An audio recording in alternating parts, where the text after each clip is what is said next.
you go. Greetings, everyone. Pete Pardo here from Sea of Tranquility. Welcome to another episode of Ranking the Albums. Today, he's back again in the co-captain's chair, Mr. Grant Arthur from the Contrarians and Grant's Rock Warehouse. What's happening, Grant? You ready to? I'm ready to talk some Nantucket. We're going to go to Nantucket today. We're going to go down to the Carolinas and talk about a discography of a band that I'm sure there's going to be hundreds, if not thousands, of people watching who are like, either I don't know who that band is, or I remember those guys. They opened up for Leonard Skinner, or they opened up for the Marshall Tucker Band, or they opened up for AC/DC, or whoever, right? Because these guys opened up for everybody back in the day. Never a headline act, though. Never a headline act. Never took off. Only had like one hit. Yes. And people are going to go, who is Nant? Oh, Grant and Peter talk some obscure band again. Yep, that's right. That's right. But I will say, there's 6 albums, 6 studio albums. I will say there's at least a few of these that are well worth your time, ladies and gentlemen. And so we're going to rank them as we like them. And just to kind of preface a little bit of what Nantucket is all about, so technically they're a Southern band.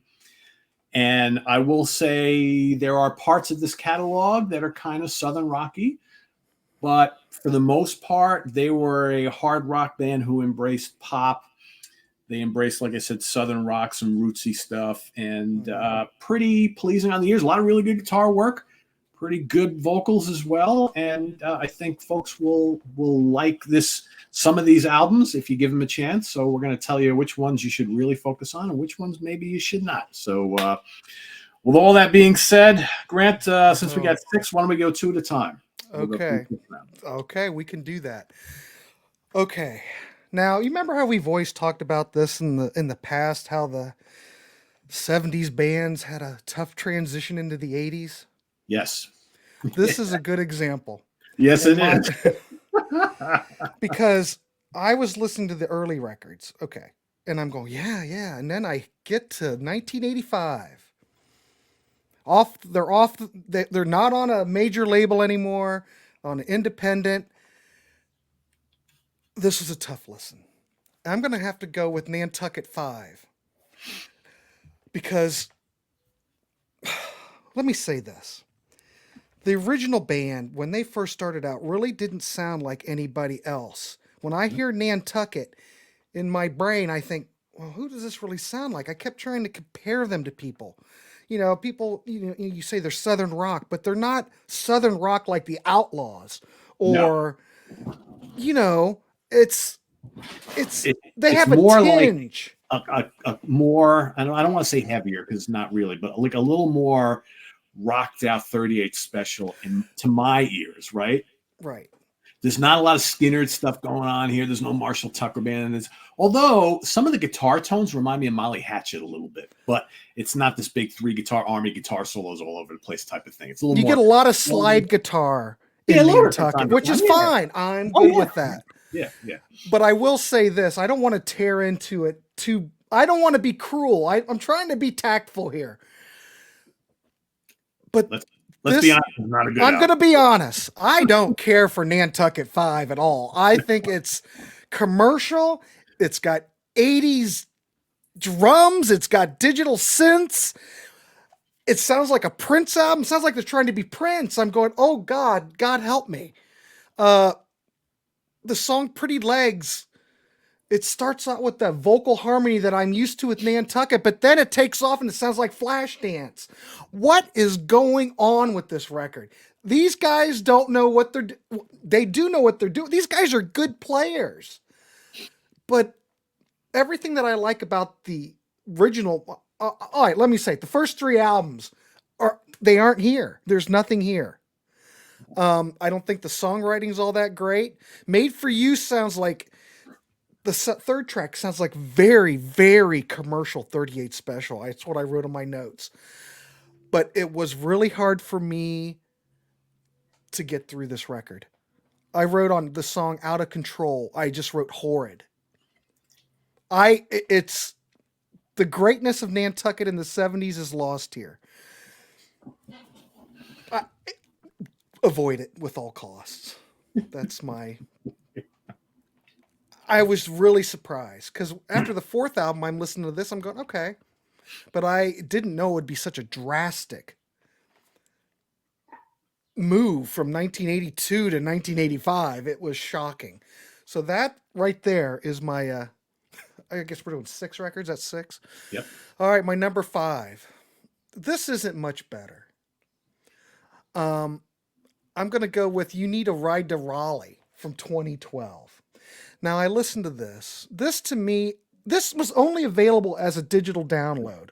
Yeah. Now, to me, when I listen to this record, it sounds like this is the type of band, this would be a local band trying to have gigs on the beach, trying to get that beach crowd. They would probably press the CD, sell the CD in the gift shops along the beach. This is, I'm sorry. This does not sound like Nantucket. This is very more like a good timey band. There's a lot of horns. I wrote on the first track, "You Need a Ride to Raleigh." It sounds more like "Smoke from a Distant Fire" by Sanford Townsend Band, but not in a good way. I'm going, where? There's no balls on this. There's no heavy guitars. There's no, it's all good timey. Listen to the track names. Big Beach Party? Would you have ever had a track on the other Nantucket albums called Big Beach Party? There's Never. another track, "Hillbillies at the Beach."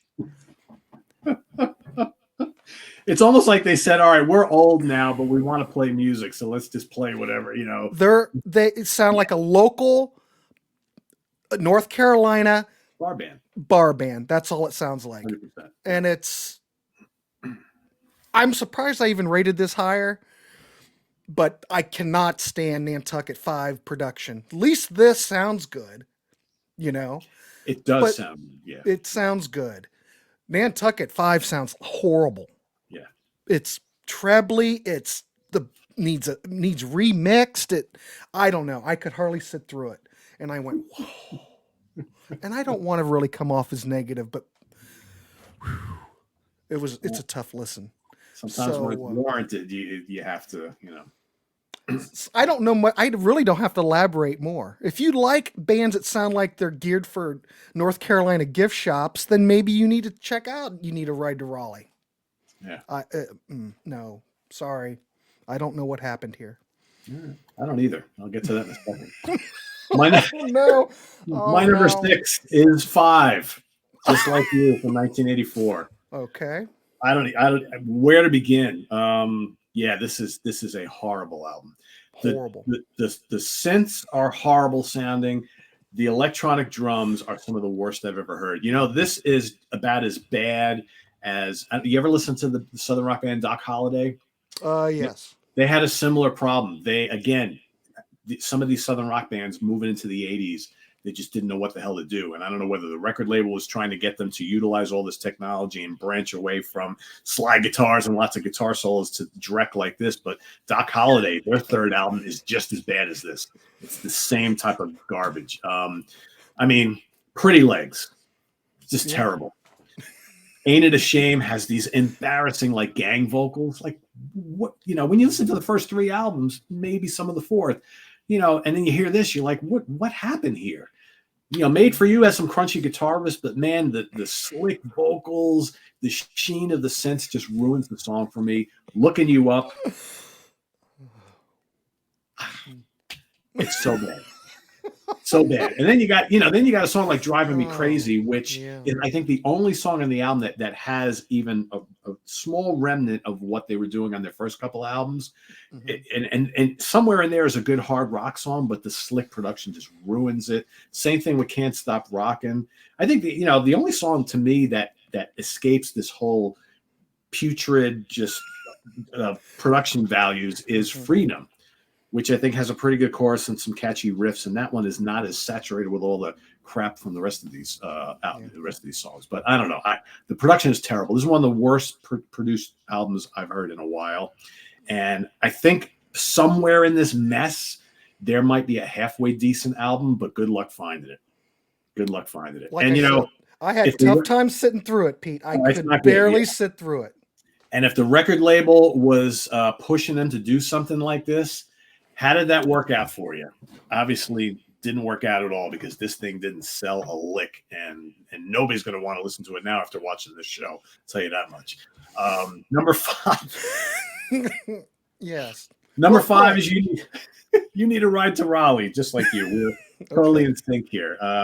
So this is like their big reunion album, and they release live albums and things over the years, and there's compilation stuff. But this is the first album of new material in a long time, obviously many years.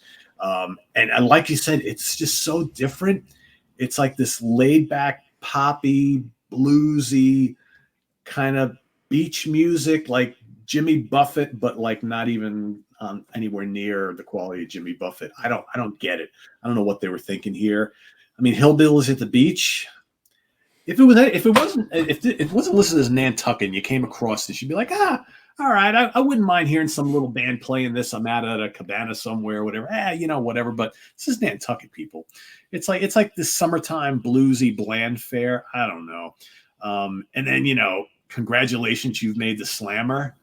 It's got like kind of twangy. It's got harmonica, and I'm like, what is this garbage? It's just not good. Big Beach Party has all sorts of horns. Sugar Shack kind of reminds me of some of the earlier stuff, but again, it's saturated with horns. Now they're fascinated with horns on this one. I don't know. The General has left us. That's total yacht rock. Not even really all that good. Bad. The title track sounds like a leftover Boz Scaggs tune. Tar Heel Girls. I don't know. I don't really think this sounds anything like Nantucket, and so. Everybody watching, our number 6 and 5, avoid. Don't even waste your time listening to them. Yeah. The rest of the stuff here, we've got some good things to say. So I'll turn it back over to you. Yeah. Sometimes, Grant, we have to do these things, right? I know. I'm trying to be cool. I know. Try to be diplomatic. I know. All right, my number 4. I'm going to go with No Direction Home from 1982. This is after Epic dropped the band. They were signed to Epic. They did 3 albums on Epic. They dropped them after the 3rd album. They got signed to RCA. Mike Flicker is producing, which I'm going, yay, because I do like Mike Flicker's stuff. The stuff he did with Heart, he made Heart sound great. Yeah. So I thought, okay, good. This is great. Now, I do want to say before I go in here, I didn't know any of their catalog, so I'm coming in fresh on all this. And that's what I like to do. I like to have no preconceived notion. I like to just go in and clean. And so far on paper, this looks good, okay?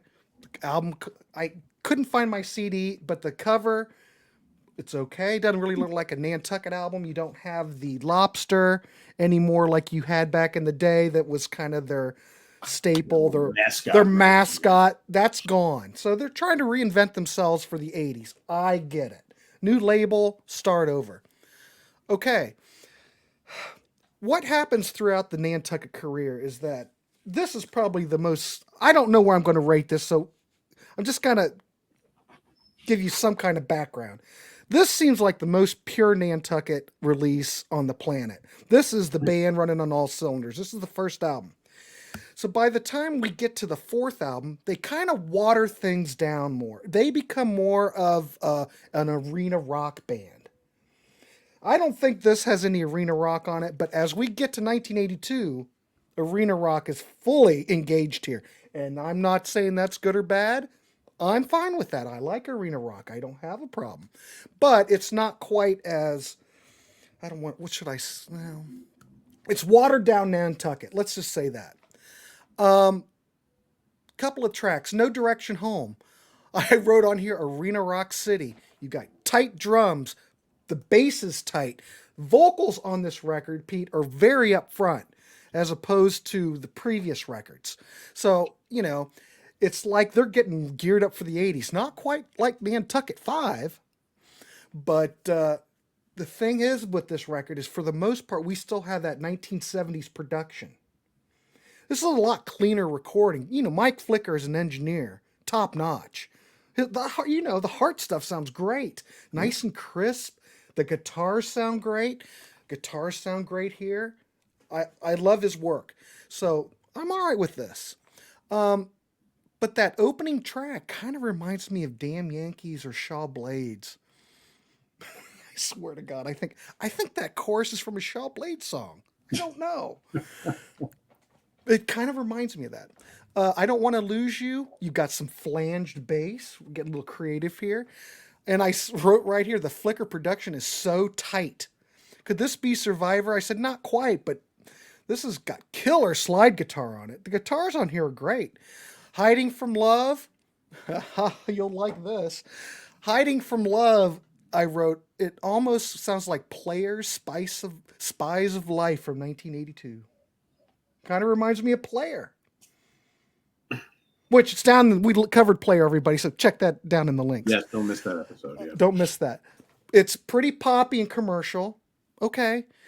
They are looking for a hit. And it's funny. You know, I mentioned that it still sounds like the 1970s, the drums do, but you're starting to get those fake drum claps, like, what were those called? Space drums back in the day or something, you know, kind of like a fake hand clap effect from back in the 80s, which I kind of, I don't know, I kind of chuckled when I heard that, but it's cute. Ain't That Particular? I put on here Bryan Adams.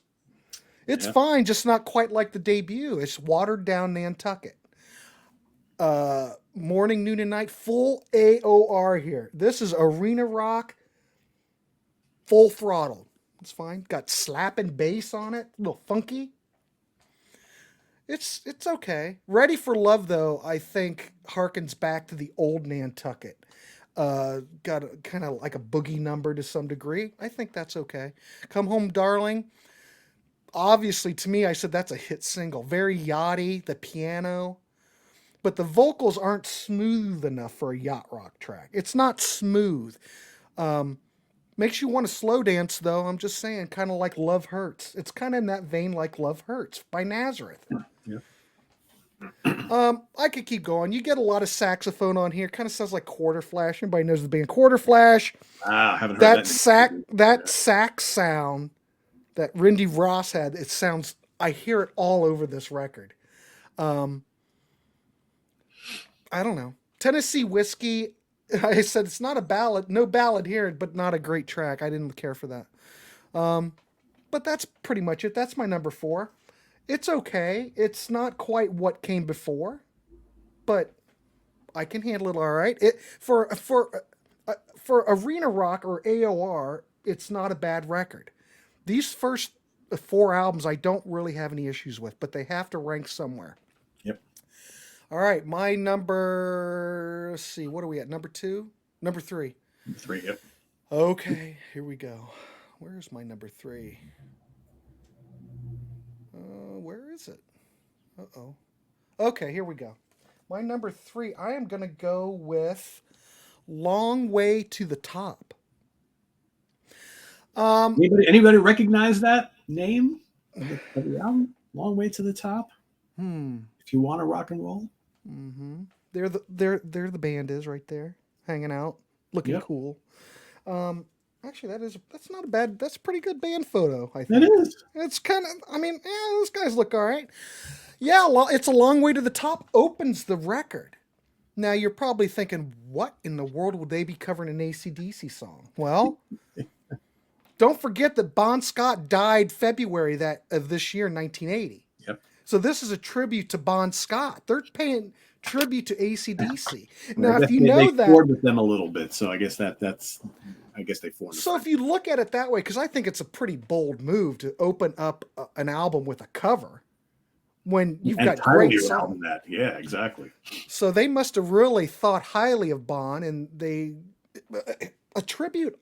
Okay, I'm good, because originally I didn't know that story, so I thought, why would you open it up with that? But it all makes sense now. In fact, there's another tribute on here too, so they seem to be in tribute mode on this record. But if you're the song, it's a Long Way to the Top. They don't add anything to it. They're not, they're doing pretty much a straight cover version of it. It's fine, but I don't know if I would open the record with it. I agree. Living with You, next track. This track actually kind of has a power pop feel. Is it power pop or is it more AOR? Like I said, this Nantucket goes through their catalog, they kind of streamline things and become more of arena rock AOR band. Catchy riff, I'm good because it is very catchy. Time Bomb, that song kind of reminds me of the first album, kind of quirky. The drums and guitars, um, duplicate, just kind of duplicate the passage of time. They're creative. These Nantucket boys are creative because the whole thing just tops out like it's a time bomb going off. I think it's fine. Pretty cool. Kind of reminds me of Sparks, the band Sparks, which is odd. But Nantucket's kind of a quirky band, as we're going to find out as we keep going backwards. And they get less quirky on these later records. So, Yeah. 50 More. Great chorus, great vocals on this song. I don't know if it would be a good single, but this was a tribute to the deaths at the Who concert in Cincinnati. Tribute mode. Okay, I'm good. I think it's great. I don't think the record company might have been down with all this, but it is what it is. Media Darling, I say this track smokes. Yeah. But there's no elements by this stage in Nantucket's career of any Southern rock. I don't detect any Southern rock by this point. But this Media Darling smokes. And what can I say? I like that. Too Much in the Past for Future got catchy pop. I think I could keep going, but I think you kind of get what I'm saying. It's not quite what came before. They were always evolving to some degree, but they always had a trademark sound to a certain extent. Up into these RCA albums, you could distinctly tell it was Nantucket. And that's good because, some of these bands back in the day, we always play that game. Well, this sounds like this sounds like that. Nantucket they really do have a distinct sound. And they still have it here. I just think it's not quite as, I like more of the quirky, because a lot of these records, like this record, it does you'll be listening to a song and it'll just go off in another direction. You're sitting there going, what is going on? These guys are excellent players. And you don't have as much on these later records. No, I think they lost their identity a little bit and trying to, because let's be frank, none of these albums broke the charts at all, right? So I think they were trying to become a little bit more commercial and appealing to a wider audience, and it didn't quite happen that way. And I would agree with you. I think if they would have kind of stayed the course from their first two albums, and maybe they were a couple of years too late to the game, Grant, you got to wonder if these guys came out 2-3 years earlier, maybe we'd be talking a different tale right now. But I think they lost a little bit of what Nantucket was really, really all about, starting with the third album. Mm-hmm. So I'm in 100% agreement. But I do like the third album. I want to go on record. Yeah. I don't have a problem with it because it's still Nantucket at this point. Yeah. And there's good tracks on here. There's good songs, good playing. Yeah, I would agree. More commercial. Well, let's see. So my number 4, we're completely in sync so far, is No Direction Home, the fourth album. Okay. So here we got a few lineup changes in the band for the first time, so maybe that's a little indicative of stuff going forward. And you mentioned the whole change from Epic to RCA. I'm sure that had something to do with whatever. I think they're going for a little harder edged 80s sound, like you mentioned. Mm-hmm. I think the title track is a great opener. For me, it's my favorite song on the album, and I think the rest of the album falls not over a big cliff after that, but a little bit of a cliff. I think that they had a hard time following up that song throughout the rest of the album. But there's some good stuff on here. And again, I don't really like the drum sounds on this album, and I don't like the overabundance of synths either. This will get much worse on the next album, like we mentioned. But here it's really starting to pop up a little bit, starting to annoy me. And, you're hearing it on I Don't Want to Lose You, Hiding from Love, the Bryan Adams cover, which is well done, but ain't that peculiar. I think, though, Morning, Noon, and Night, that's a pretty good rocker, good groove to that. Ready for Your Love also rocks pretty hard. I don't like the drums on it, though. And you mentioned Tennessee Whiskey. I think that song is trying too hard for them to say, hey, we're still Southern rockers, guys. I think it comes across like they're trying too hard. It sounds forced. 100%. It sounds forced. So I think it could have been I don't know, could have, the song isn't terrible, but it just doesn't sound like them anymore. Right. It sounds like, oh, we should be, you know, you should talk about us in the same breath as, 38 Special and Skinner and Molly Hatchet and all these other, and the Outlaws and all these other guys. And it's like, well, you really never were that band, right? So I don't know. So for me, there's some good tracks on here. I find some of it kind of bland and unmemorable, but it's not awful. I wouldn't, if you're going to start with Nantucket, I wouldn't start with that album. That would be something you probably check out a little bit later on after you check out the first three. And my number 3 is also Long Way to the Top. Wow. We've never done this before, folks. I don't know what's going to happen after this, but I'll be interested to see. Well, where yeah, we rank exactly. them. Go ahead. Yeah. So I am in 100% agreeing with you. I think it's a strange way to open up an album with a cover of a 1980 pretty freaking popular band, right? Yeah. And they don't really do anything different with the song. That's my kind of criticism here. It's like, it's fine. It's a great song. You did it just like the original. I would have, I get that they wanted to pay tribute to Bond, who just left, and I get it. But I don't know. Maybe I would have left it off and rethought that whole thing, but whatever. Nobody asked me. So Living With You, you hit the nail on the head, man. That sounds like a power pop song to me. It's very power poppy. And it's really well done. Fast paced, catchy, just crisp. I love it. Time Bomb is one of their heaviest tracks, just roaring, good metal melody on it, great riffing. 50 More is also excellent. Great riffs on it. Love the chorus. It's got a sax solo. It's got a cool synth solo. I really like that a lot. Media Darling, great. Love the little kind of like almost proggy back and forth soloing between the synths and the guitars. Awesome stuff. Rug Burn is fun. Lots of hooks. Too Much Wrong in the Past for a Future is pretty catchy. Is this the song where you said they sound a little bit like Poppy Nazareth? Because that's exactly what I wrote in my notes. Yes. Yeah. Great minds think alike. Exactly. It does sound like Poppy Nazareth. Right, it does. I was thinking either Love Hurts or like the 2XS album, or even like the album with that Skunk Baxter produced. I'm drawing a blank on the name of it right now. The one that came right after No Mean City. I got drawing a blank. Malice in Wonderland. Okay. Sounds like the Malice in Wonderland Nazareth era, right? So not necessarily bad. Good. No, I'm fine with this record. Yeah. Turn the Radio On. That to me seems like we're gonna shoot for some radio airplay. I like it. I like it. Commercial sounding. It's hooky. I really like that.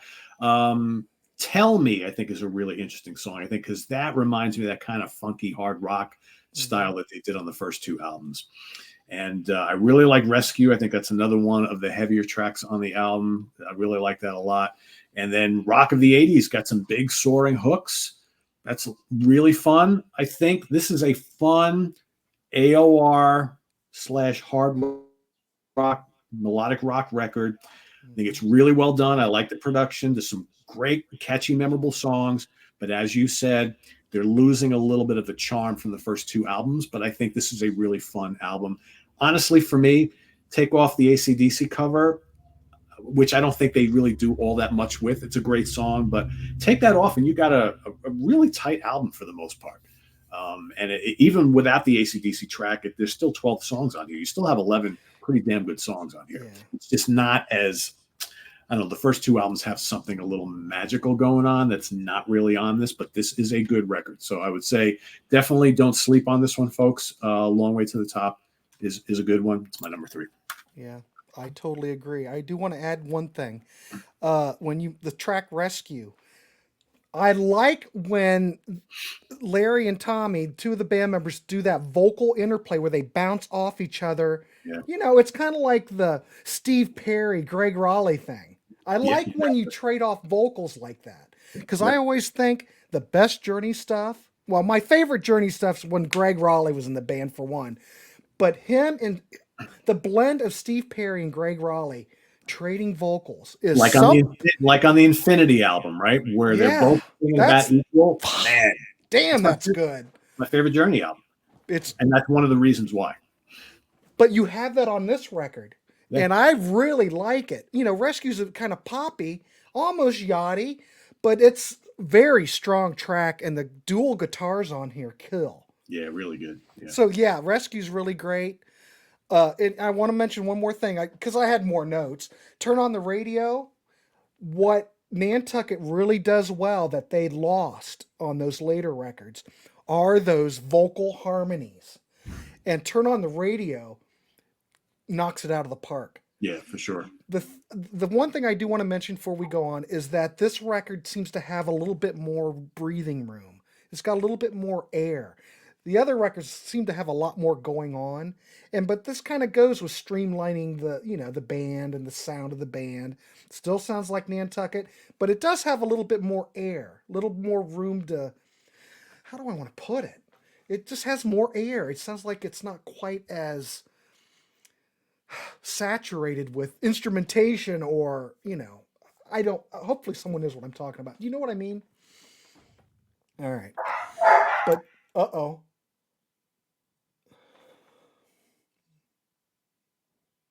The wife is training this morning, so yeah, okay. my dogs are like seeing what's going on outside. They're like, "Woohoo! What's happening out there?" It's happening. Yeah, they like it. So there you go. So, all right, I guess I'm up now. The top two, yeah. All right, my top two. Now this is difficult because some people think that I could flip these around, Pete. But today I'm going to go with this. A lot of people think this is the best record that they ever did. My number two, I don't think it's. Well, God, this is tough because both of these records are very strong. Yeah. Strong. Yes. I'm gonna go. My number two is going to be Your Face or Mine, 1979. A lot of people I've looked at reviews in the past, people think that this is considered a better album of the two. This record did not sell at all. The only record that really even sold was the debut to some degree. And I don't think that this didn't change anything or go crazy, but this record didn't do anything. But you always hear about people talking about the sophomore slump. There is no sophomore slump here. This record, I think, is very solid, very good. It's probably a little bit more focused than the debut because I think the debut has a lot more, should I use the word variety? I guess it's got more variety, I guess. It's not quite as focused. See, like I said, they keep honing in their craft. So, but there's something about that debut that I like. Give Me Your Love, the first track, carries on where the debut leaves off. You've got blaring guitar, tight harmonies. I Live For You kind of reminds me of Harder Sticks.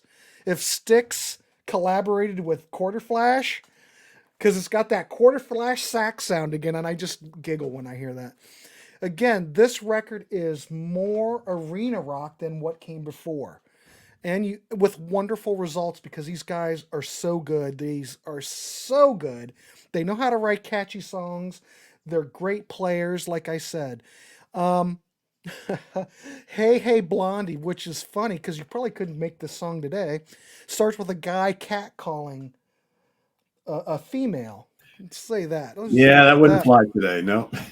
But I call this, what do you call this track? It's catchy, it's tongue in cheek, it's energetic, and I almost say, well, this is kind of power pop to some degree. Not like the track we just talked about, but kind of power poppy. But no, you wouldn't record this song today. California is a ballad. And I wrote on my notes that I love the production on this album.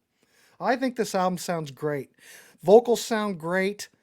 And this is a ballad. Now, if you're thinking yacht rock, this is not a yacht rock ballad. This is just a straight up rock and roll band doing a ballad, Don't Hang Up, soulful piano ballad. The drums kick it up in the middle section a notch, so I like that. For the most part, this is a wonderful record. Creative, good production. Pete, it checks all my checks all my boxes. I even like the album cover. Production, sequencing, vocals, Songwriting, it checks all the boxes. This is a great record. It's a terrible thing that this sank without a trace. It could easily be my number one on another day, but this is definitely a Nantucket album you need to own.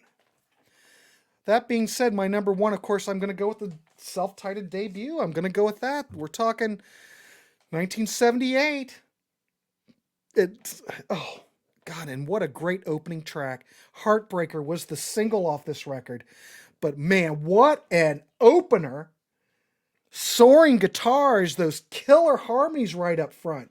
And then those harmonies repeat throughout the whole track. I heard this and I'm going, I am sold. I am sold on this record. I love it. Never Gonna Take Your Lies. Killer harp on here. The funny thing is, like I mentioned, on this debut, they take a lot of left-hand turns. They'll be going down a certain road, and then all of a sudden, the song will totally veer off to a different section. The middle eighths might be totally different, and they mix it up. It's like, how would you guys keep track of how this song goes? It's absolutely crazy, but it makes a fun listen. It's a fun record. Real Romance. I wrote on here, this is pure rock. Drums start the track, and the energy increases from here. I listen to this and I want to compare this band to somebody. I don't have anything. They sound like Nantucket. I can't tell. I should say, oh yeah, it sounds like I can't say that. I want to try to compare it to something, but I'm coming up empty. Um, the song "Born in a Honky Tonk." There's nothing honky tonk about this song. Um, oh, I do know who the vocals list. Okay, okay. You know the band Stories, right? Brother Louie. The vocals on here sound like Ian Lloyd. I swear to Yeah, God, it sounds yeah. like Ian Lloyd. He's got that kind of gravelly thing going, right? Yeah, yeah. But great voice though. Don't you know? That's the only thing that I could come up with. Pete is like kind of sounds like Ian Lloyd. Okay, I'm fine, but it sounds nothing like Stories. It doesn't sound anything like those records. Okay. Born in what I was going to say about Born in the Honky Tonk before I went on a tangent. Kind of yachty in the chorus, has killer horns, and the bass line's just pretty much funk. Listen, you got yacht, funk, horns. It's just crazy the instrumentation and how the song is structured. I listen to Born in the Honky Tonk and think, how does this song work? But it's just a crazy mix of things. Works 100%. I wrote on here, this track is addictive. I love this track. Um, it's getting harder. Harmonies start the track, and then it goes into a blues rock thing. I think uh, Larry Uzel, I think that's the guy who sounds like. See, I don't know the band members. I don't, they're virtually unknown to me. But I think that's Larry Uzel, and I think he's the guy that sounds like Ian Lloyd. I mean, he's the main vocalist, the main frontman. Um, Girl, I blew you. Girl, you blew a good thing. This almost has like an Atlanta rhythm section kind of vibe. I wrote on this, I said, this wasn't a single, but man, this sure sounds like a single to me. It's more poppy than the rest of the album. It's got electric piano on it. I love it. I love this whole damn record. Spring Fever, another ballad. I said, God, is this another hit single? Great playing, great vocals, catchy. I don't know. I love it. Quite Like You almost sounds like, is this like, it almost sounds like it's early rap. Is it boogie? What is it? I can't classify what these guys really play. They play all kinds of different type of styles and incorporate all these different elements into these songs. It's just like, wow. I could go on and on. I love this record. I am so glad that we went down this road because there's a lot here. This was a great band. It's a great record. Go do yourself a favor. At least do those first three records. Yeah. And basically, so everything Grant just said kind of takes us back to what we were talking about a few minutes ago, whereas they kind of lost that quirky nature of what was so prevalent on the first two albums, starting with album number 3 and going forward, because they don't fit into any bucket whatsoever. No. At all. Right. All right. We're from the South, but we're not really Southern rock. And I apologize for the dogs barking in the background, everybody. Yeah. And like you, I had a really hard time picking one over two because I was like, all right, they're both equally great. And you're absolutely correct. Most people say that Your Face or Mine is the better of the two. And like you, I don't agree. Your Face or Mine is my number 2. Okay.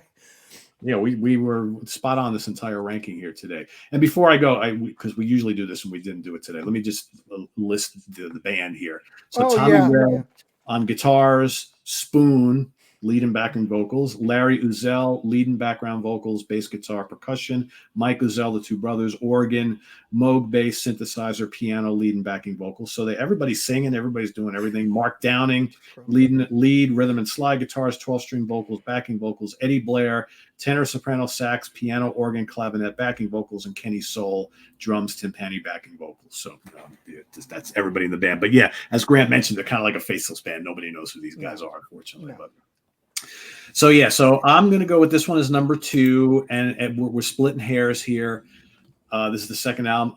Give Me Your Love, cool melodic hard rocker, great guitars, terrific chorus. I Live for Your Love is starting to show those kind of like late 70s, early 80s trademarks, but it's really good. Cool sax, cool synth. It's a really good song, very catchy. Hey, Hey, Blondie, good quirky rocker. California is a great song.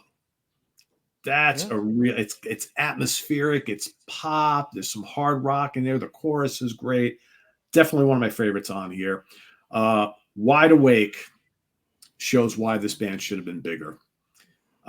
It's got hooks. The guitar tones are monstrous. Love it. Don't Hang Up, a little more bluesy, a little more laid back. Good emotional vocal, nice enough tune. Your Place or Mine, it's boogie. I mean, it's a boogie track. That's no other way to say it. Just the Devil's Way starts out kind of proggy, right? It's got that cool little synth opener and organ, and then it turns into like this Molly Hatchet style Southern rocker. Really good. And then Is It Wrong to Rock and Roll? I think it's kind of like this almost like Freebird slow build kind of, it starts off kind of atmospheric, whatever, starts to build up in intensity. Got great guitars, great vocals. I think it's a great album. It's a great album. It's a great album. However, I want to say one thing real quick. On Your Place or Mine, you know what I heard on? I have it in my notes, but I didn't talk about it. It's got that Head East. What was the one Head East track? The hit. That's a great song. Yeah, but the synth on there, it's the exact like the same synth sound on here, and I'm going, oh my god, it sounds just like Head East right there. But I love that. Now that you mentioned Head East, we're gonna get all these comments. You guys got to rank Head East because I've been asked for Head East for ages. And but I love that synth sound. Yeah. That you know what I mean? It's kind of like Dennis DeYoung. It's kind of like 77, 78 sticks. That kind of pump like synth thing. Yeah. And on Your Place or Mine, I just love how they use it.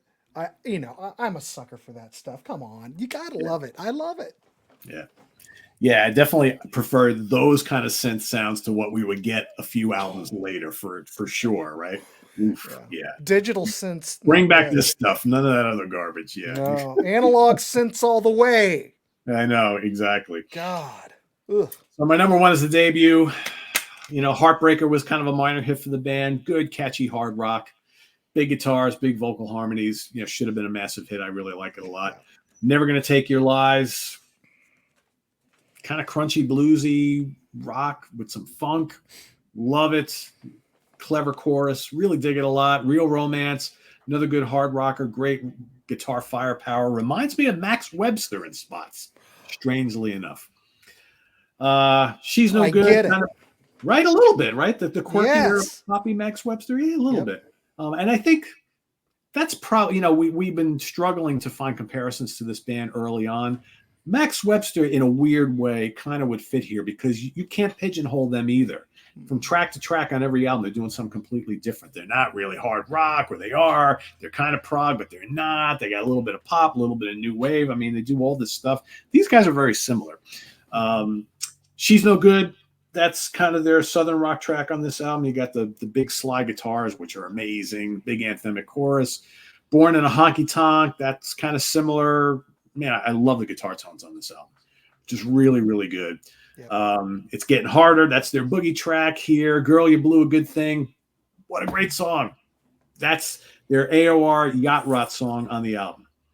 And it reminds me, I don't know what it reminds me of. It's just really good. Spring Fever, though, is also a good one. Great hooks. And how about Quite Like You? I mean, that's got elements of the Rockin' Doobie Brothers. Mm-hmm. There's 38 Special on that. April Wine, Moxie, Molly Hatchet. Killer song. And then What's the Matter with Loving You is got those kind of funky grooves and the hooks and organ and slide and piano and all this stuff. It's just like it's all over the place. But that's what makes it so much fun. Folks, these albums are pretty damn special. And this band should have been a lot bigger than they got. So, again, don't sleep on the third album because that's quite good. But the first two is highly, highly recommendable stuff here. Really, really good. And whether you like, hard rock stuff, you like more accessible Southern rock like 38 Special, you like a little dash of funk, a little dash of prog, some yacht rock, some pop, little bluesy stuff. It's all of this. And what do you call it? I don't know. I don't know what you call it. You call it Nantucket. There's nothing else I've ever heard like this. Yeah. But that's why it's such a pleasure to listen to. These records, I'm just going to go and say, at least the first three are so much fun. Yeah. And they kind of lost that as they got serious over time, trying to get that hit. They like lobsters, folks. I mean, any band that likes lobsters is okay with me, I think. Mm-hmm. So. Well worth going down the rabbit hole. Yeah. Very, very cool little catalog. Like I said, there's a couple albums that are but the top ones are good.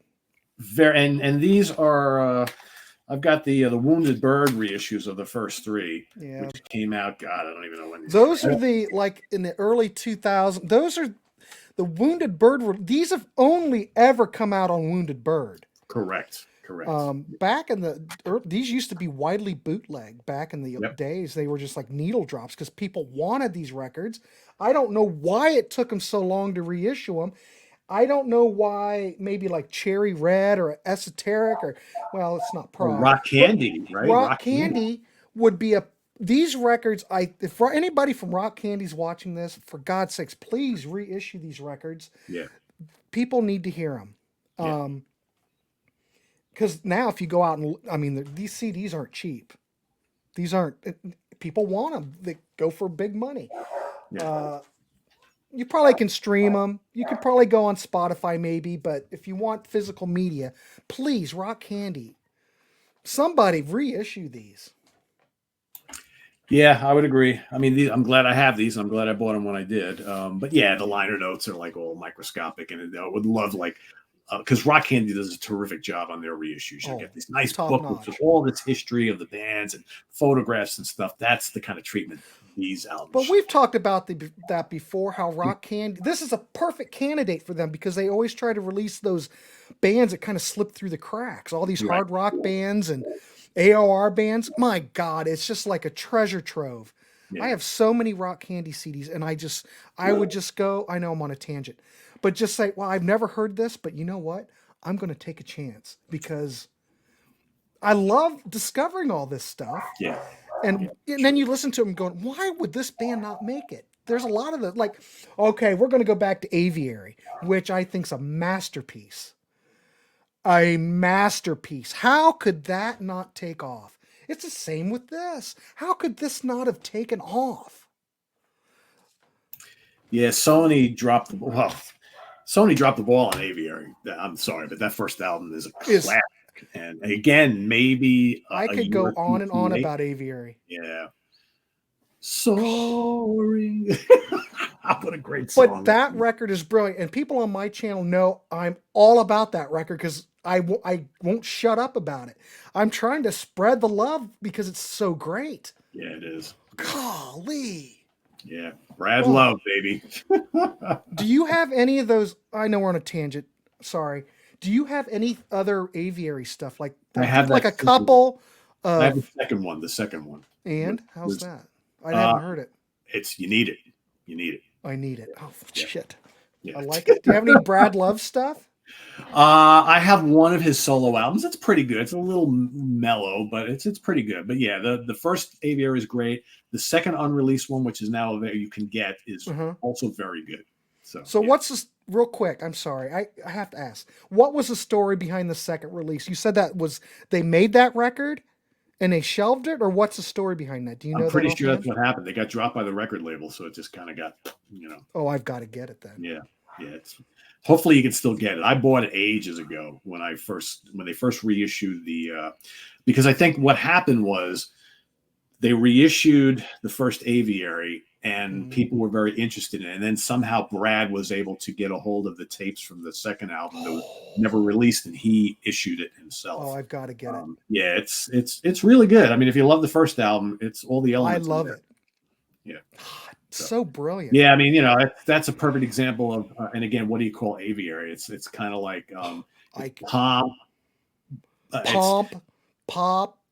I mean, there's mellotron and great synths and organ, and these amazing vocals and great guitars, and there's elements of power pop in there, and it's just like it's sumptuous music. It's really nothing like it at the time. There's nothing like it. It's the only record that sounds like that, kind of like this. Yeah. I love this stuff though, Pete. I love it. I love finding out about these old bands that slipped through the cracks. Slip through the cracks, yeah. I love it. So we've got over in the coming weeks, Grant and I will be back together again. We've got a couple things in the works. We talked about Black Oak, Arkansas. We're gonna rank either the whole catalog or a top 10. We haven't figured that out yet, but that's I'm still not ready yet. I'm not either. But I think probably the one that we can do first before that is we were going to do Dennis DeYoung solo albums. Oh, we could do that. And my dogs are driving me nuts here. And also Mark Farner solo albums. So that you'll probably see those two first. And we've got I've got so many ranking shows coming up. So I've got in the coming weeks, I'm going to be getting together with Count Ralphus and Ryan Scow to do Sodom. I've got Anthrax, Rick Labonte and I are doing Paul McCartney solo albums. Grant, you just heard about the three that Grant and I are going to be working on, and there's others. So it's just that the list is long. George LeMay and Eric Porter and I will be doing Simon Phillips Protocol, and all sorts of stuff. My dogs must be loving all these ranking shows that are coming up. They can't get over themselves. Man, oh my God. They like Nantucket, I think, or Aviary. I think that's what all this ruckus is about. It's like they want me to go out and blast Nantucket in the backyard so they can go whatever. I got the smoke, Grant. I got the smoker going. I got a 11-pound pork butt in the smoker. I got what the hell? Yeah. Nice. Although for folks watching, it happened yesterday, but yeah, exactly. So nice. So what's going on with the Contrarians and the warehouse before? On the Grants Rock Warehouse last night, you just uploaded this. Are you familiar with this record?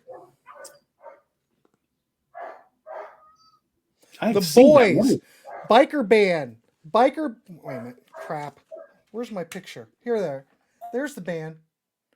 Biker band from Illinois. They put out one record. See, this is going right along with what we're talking about.